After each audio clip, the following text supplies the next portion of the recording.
Hi viewers, welcome to electrician funda. Electrician funda में आप सभी का स्वागत है। आई होप कि आप सभी को जो वीडियो मिल रही हैं वो आप उनसे बहुत कुछ सीख रहे होंगे।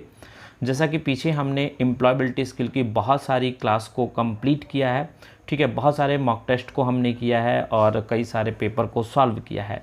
तो आज जो हम करने जा रहे हैं वो करने जा रहे हैं एक निम्मी मॉक टेस्ट जो ऐप आया है, उस ऐप के थ्रू हम लोग एक ऑनलाइन टेस्ट को कंडक्ट करेंगे। ठीक है, आई होप कि आप लोग इसको अच्छे से लर्न करेंगे और इन्जॉय करेंगे। ठीक है, आप सभी को लिए यही मेरी एक रिकमेंडेशन है कि आप सभी लोग जिन्होंने अभी तक ऐप को डाउनलोड नहीं किया है वो ऐप को डाउनलोड कर ले, क्योंकि इसमें बहुत अच्छे क्वेश्चंस हैं और बहुत अच्छी तरीके से दिए हुए हैं। ठीक है, तो चलिए फिर इस टेस्ट को हम लोग स्टार्ट करते हैं और देखते हैं कि इस टेस्ट में क्या क्या चीज़ें दी हुई हैं। ठीक है, तो चलिए पहला हमने स्टार्ट किया और तो देखिए टेस्ट को स्टार्ट करते ही बहुत सारी चीज़ें आपको दिखाई देने लग गया होगा। कुछ टाइम दिखाई दे रहा होगा, एग्ज़ाम आईडी दिखाई दे रहा होगा, टोटल क्वेश्चंस दिखाई दे रहे होंगे और आंसर्ड एंड नॉट आंसर्ड दिखाई दे रहा होगा। अगर हम बात करें एग्ज़ाम आईडी की तो ये एग्ज़ाम आईडी है। टोटल क्वेश्चंस हमारे 25 है इसमें और आंसर्ड अभी तक हमने 0 दिए हैं, नॉट आंसर्ड 25 है। ठीक है, जल्दी जल्दी हम सवालों को देखेंगे और आप भी फटाफट आंसर्स देते रहिएगा। तो सबसे पहला सवाल है, which one is the cyber crime? निम्न में से साइबर क्राइम कौन सा है? ऑप्शन ए है सेंडिंग ईमेल, ऑप्शन बी है ऑनलाइन परचेजिंग, ऑप्शन सी है ऑनलाइन गैम्बलिंग या ऑप्शन डी है चैटिंग विथ फ्रेंड। तो देखिए option A, B and D ये कुछ भी साइबर क्राइम के अंतर्गत नहीं आते हैं। अगर आप ऑनलाइन जुआ खेलते हैं तो वो हमारा एक क्या होता है, साइबर क्राइम के अंतर्गत आता है। ठीक है, नीचे की तरफ देखें तो यहाँ पे एक टाइम दिखाई दे रहा है, एक सबमिट का बटन दिखाई दे रहा है और एक नेक्स्ट बटन दिखाई दे रहा है। तो नेक्स्ट बटन को प्रेस करके हम अगले सवाल की तरफ बढ़ जाएंगे, जैसे हम अभी बढ़े हैं। और सवाल नंबर 2 हमारे सामने आया है, under factory act the restrictions of working time of women. यानी फैक्ट्री एक्ट के अंतर्गत जो एक लेडी होती है, एक जो महिला होती है, उसके लिए वर्किंग टाइम में क्या रेस्ट्रिक्शंस रखी गई हैं। तो उसके लिए रेस्ट्रिक्शंस होती है बच्चों, वो होती है कि उसको 6 बजे से पहले आप कंपनी नहीं बुला सकते और उसको 7 बजे से बाद तक आप उसको नहीं रख सकते कंपनी में जॉब के लिए। हालांकि कुछ स्पेशल जो कंडीशंस हैं या स्पेशल जो डिपार्टमेंट हैं वहाँ पे अलाउ होता है, लेकिन नॉर्मल कंडीशन में ये अलाउ नहीं होता है। ठीक है, तो ऑप्शन बी हमारा यहाँ पे क्या होगा, करेक्ट आंसर होगा। ठीक है, अगले सवाल की तरफ चलते हैं। अगला सवाल है, विच इज़ द शॉर्टकट की फॉर कॉपी कमांड? इसके लिए हम लोग बार बार और कई बार बात कर चुके हैं कि कंट्रोल+C को अगर हम दबाते हैं तो कॉपी कमांड हो जाती है। तो ऑप्शन बी हमारा यहाँ क्या होगा, करेक्ट हो जाएगा। अगला सवाल है, विच इज़ अ शॉर्टकट की फॉर कॉपी कमांड? अगेन वही रिपीट हो रहा है सवाल, तो कंट्रोल+C हमारा क्या होगा, यही ऑप्शन करेक्ट होगा। अगले सवाल की तरफ चलते हैं। अगला सवाल है, एज पर फैक्ट्री एक्ट 1948, ये ध्यान रखिएगा जो 1948 है वो एक फैक्ट्री एक्ट है कि canteen should be provided in a factory if worker are more than. यानी एक कंपनी में कैंटीन को बनाया जाना चाहिए, दिया जाना चाहिए अगर वहाँ पे नंबर ऑफ़ जो वर्कर्स हैं वो कितने हो जाएं। तो ऑप्शन ए है 100, ऑप्शन बी है 250, ऑप्शन सी है 500 या ऑप्शन डी है 1000। तो देखिए अगर किसी कंपनी में 250 यानी 250 या इससे अधिक वर्कर होते हैं तो वहाँ पे कैंटीन को मैंडेटरी किया जाता है। ठीक है, तो ऑप्शन बी हमारा क्या होगा, करेक्ट आंसर होगा। अगले सवाल की तरफ बढ़ते हैं। अगला सवाल है, which one is a don't are interview equate? ठीक है, निम्न में से जो है इंटरव्यू के जो एक हम अगर सिंपल भाषा में बात करें तो उसके जो एक सभ्यता है उसमें क्या नहीं आता है? Be confident, dress appropriately, proper eye contact या lie about your ability to get job. यानी कि आप कॉन्फिडेंस रहे, आप ड्रेस को पूरी तरीके से पहने, आप प्रॉपर तरीके से आई कांटेक्ट करें। ये तीनों ही चीज़ें एक गुड मैनर्स के अंतर्गत आते हैं इंटरव्यू में। लेकिन अगर आप उस जॉब को पाने के लिए आप झूठ बोलते हैं, अपनी एबिलिटी के बारे में झूठ बताते हैं, तो वो एक गलत चीज़ है। तो ऑप्शन डी यहाँ पे क्या होगा, करेक्ट आंसर होगा क्वेश्चन नंबर 6 के लिए। चलिए अगले सवाल की तरफ चलते हैं। अगला सवाल है, productivity is defined as a ratio of. तो देखिए प्रोडक्टिविटी को जो डिफाइन किया जाता है वो आउटपुट अपॉन इनपुट से किया जाता है। ठीक है। जैसे इफिशिएंसी को आप आउटपुट अपॉन इनपुट से डिफाइन करते हैं, ऐसे प्रोडक्टिविटी को किससे डिफाइन किया जाता है? आउटपुट अपॉन इनपुट से, ठीक है। चलिए, तो ऑप्शन ए हमारे यहाँ पे करेक्ट आंसर होगा। सवाल नंबर 8 की तरफ चले तो सवाल नंबर 8 है CPU stand for central processing unit होता है सीपीयू का मतलब, ठीक है। तो सीपीयू स्टैंड करेगा सेंट्रल प्रोसेसिंग यूनिट, जो कि बार बार हम लोग डिस्कस कर चुके हैं, और ऑप्शन बी हमारा यहाँ पे क्या होगा? करेक्ट आंसर होगा। चलिए अगले सवाल की तरफ हम चले।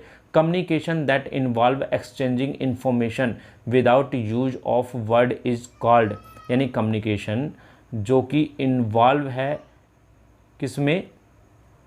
इंफॉर्मेशन को एक्सचेंज करने के लिए बिना किन्हीं शब्दों के, तो a verbal communication, pictorial communication, written communication या फिर नॉन वर्बल कम्युनिकेशन। तो आपको पहले डिस्कस करके ये बताया जा चुका है कि जब हम किसी से इशारों में बातें करते हैं तो वहाँ पर जो हमारा कम्युनिकेशन होता है नॉन वर्बल कम्युनिकेशन होता है, तो यहाँ हमारा नॉन वर्बल कम्युनिकेशन आएगा, जो कि ऑप्शन नंबर डी है, जो कि करेक्ट होगा।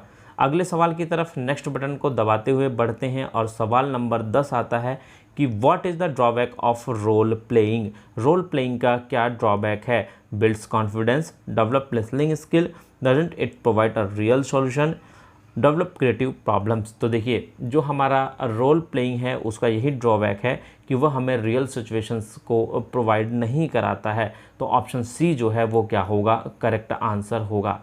अगला सवाल है हमारा 11वां, और जो कि है which one is the disadvantage of social network site, यानी जो सोशल नेटवर्क साइट्स हैं उनके क्या डिसएडवांटेज है। ऑप्शन ए है instant communications, make addictive, option सी है एक्सेस टू इन्फॉर्मेशन, या ऑप्शन डी है ऑनलाइन मार्केटिंग फॉर बिजनेस, ठीक है। तो इनमें से जो हमारा डिसएडवांटेज होगा वो होगा मेक एडिक्टिव, कि हम कहीं ना कहीं एक सोशल साइट को लेके हम एडिक्टिव होते जा रहे हैं, और उससे हमारा क्या होता है कि उससे हमारे लिए वो क्या है? डिसएडवांटेज है। इसलिए ऑप्शन बी हमारा यहाँ पे क्या होगा?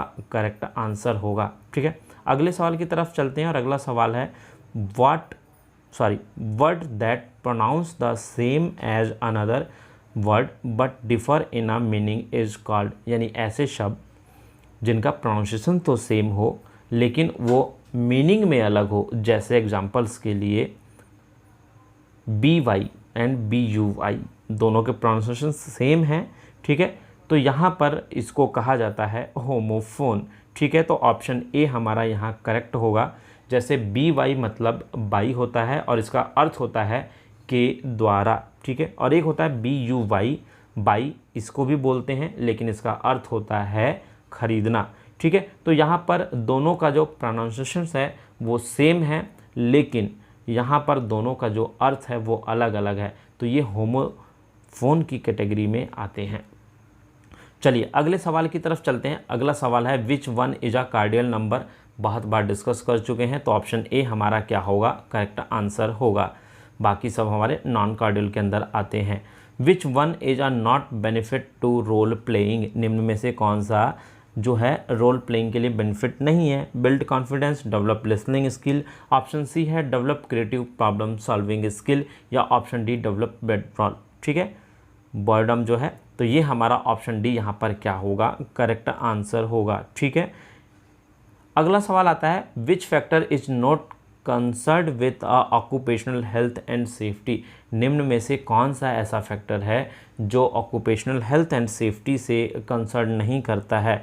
ऑप्शन ए है सेफ्टी, ऑप्शन बी है हेल्थ, ऑप्शन सी है वेलफेयर, या ऑप्शन डी है सैलरी। तो देखिए सेफ्टी, हेल्थ एंड वेलफेयर ये तीनों ही इससे मैटर करते हैं, ये फैक्टर जो हैं इससे रिलेट होते हैं, लेकिन सैलरी का रिलेशन कोई भी नहीं होता है ऑक्यूपेशनल हेल्थ एंड सेफ्टी से, ठीक है। तो चलिए अगले सवाल की तरफ चलते हैं। अगला सवाल आता है which one of the following is not objective of incentive, निम्न में से कौन सा इंसेंटिव का ऑब्जेक्टिव नहीं है? Improved quality, high cost production, high output, या ऑप्शन डी रिड्यूस वेस्ट।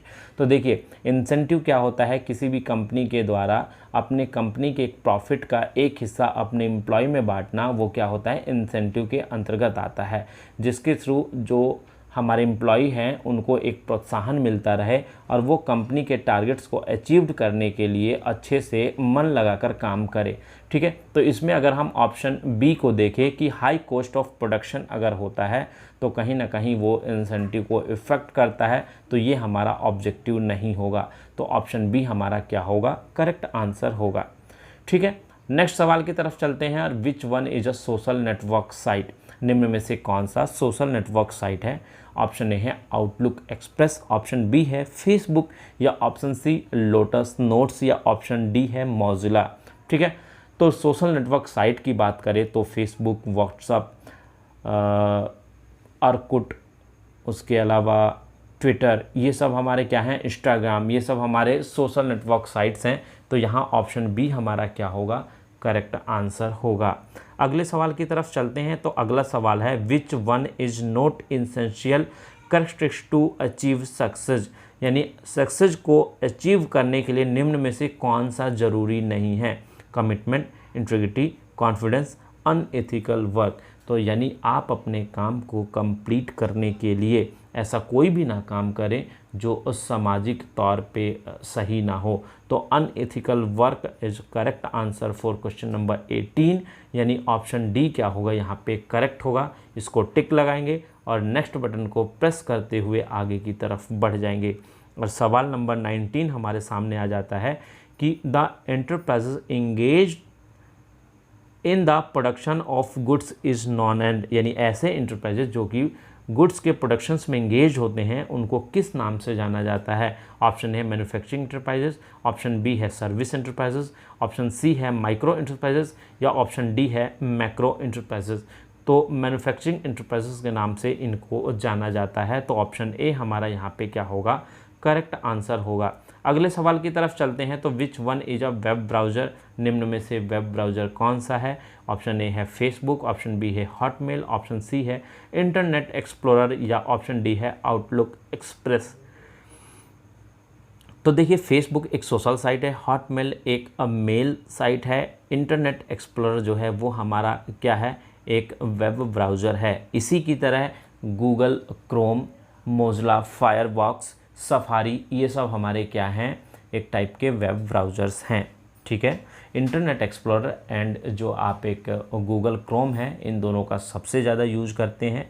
ठीक है, तो ये सभी हमारे क्या हैं, वेब ब्राउज़र हैं। जबकि फेसबुक एक सोशल नेटवर्क साइट है, हॉटमेल एक मेलिंग साइट है, एंड आउटलुक एक्सप्रेस भी एक इन्हीं से रिलेटेड है। ठीक है, तो ऑप्शन सी हमारा यहाँ पे करेक्ट आंसर होगा। अगले सवाल की तरफ चले। In PDCA cycle P stand for, तो देखिए PDCA मतलब plan, do, check and act, जैसा कि चित्र में आपको दिखाई दे रहा है। यानी पहले हम कोई भी प्रॉब्लम आती है तो उसके लिए एक प्लानिंग करते हैं, फिर उसको शूट आउट करते हैं। ठीक है, तो उस पर कुछ वर्क करते हैं। ठीक है, उसके बाद उसको अप्लाई करके चेक करते हैं, और अगर चेक करने के बाद प्रॉपर सॉल्यूशन हमें मिल जाता है तो हम उसको अप्लाई कर देते हैं, जिसे एक्ट के नाम से जानते हैं। ठीक है, तो ये PDCA साइकिल होती है जिसमें P stand for plan. Option B यहाँ पे क्या होगा, करेक्ट आंसर होगा। Program that infect the other program by modifying them is called, यानी ऐसे प्रोग्राम जो दूसरे प्रोग्राम को इफ़ेक्ट करते हो, इन्फेक्ट करते हो, तो उसको किस नाम से जाना जाता है। हर बार बात किया हमने कि उसे हम वायरस के नाम से जानते हैं। ठीक है, तो चलिए अगले सवाल की तरफ चलते हैं। And which one is a search engine, निम्न में से कौन सा एक सर्च इंजन है। Flickr, Orkut, Hotmail, Yahoo.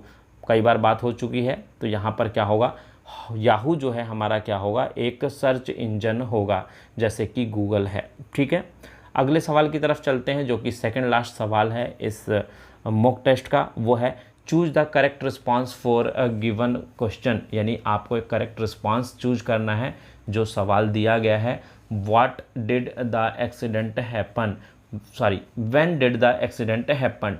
तो ये पूछ रहा है कि एक्सीडेंट कब हुआ, और इसका आंसर क्या होगा, इन द होटल। नहीं जी, बिल्कुल नहीं हो सकता, क्योंकि यहाँ पे जगह की बात हो गई, लेकिन हमसे पूछा गया है समय। तो अगर हम ऑप्शन नंबर सी की तरफ ध्यान लगाएं तो हमें दिखता है कि एट 10:30 लास्ट नाइट, यानी when did the accident happen, ये एक्सीडेंट कब हुआ। तो आंसर आया क्या, एट 10:30 लास्ट नाइट। तो ऑप्शन सी हमारा करेक्ट होगा, क्योंकि ऑप्शन ए में जगह बताई गई है, ऑप्शन बी में बताया गया है कि कैसे समय में हुआ, किस समय में हुआ है, मतलब एक तरीके से, ठीक। ऑप्शन डी में इसने फिर से प्लेस की बात कर दी है, तो ऑप्शन सी हमारा यहाँ पे परफेक्ट टाइमिंग को बता रहा है, तो ऑप्शन सी हमारा क्या होगा, करेक्ट आंसर होगा, ठीक।